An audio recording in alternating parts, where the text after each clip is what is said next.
It was just ludicrous and ridiculous. It just made no sense to me.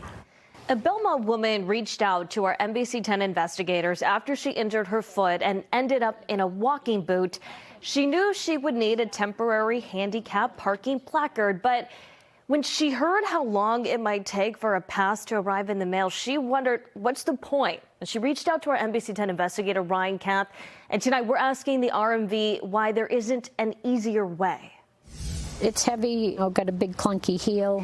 Which is why it took an adjustment for Nancy to get around in this walking boot. It's uncomfortable, it's cumbersome. She landed in the predicament after injuring herself outside her Belmont home. I took a tumble, I fell, and ended up fracturing my left foot. During her recovery, Nancy still needed to drive to doctor's appointments and run errands. So her doctor filled out the paperwork for a temporary disability parking placard. But when Nancy looked on the RMV's website, it says, please allow at least 30 business days for processing. And when she called the agency to see if there was a faster way, she learned she could only mail the application or bring it to a service center.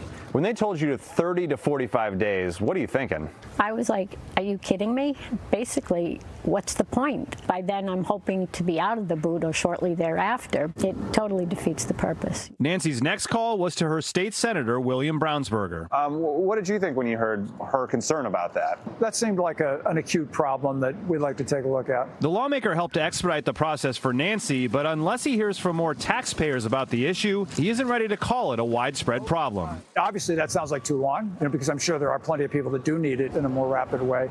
We asked the RMV for records showing how long it takes to mail out disability placards from the time an application is received. The agency told us it doesn't even have a system that tracks that and said employees would need to manually review thousands of applications to get that answer.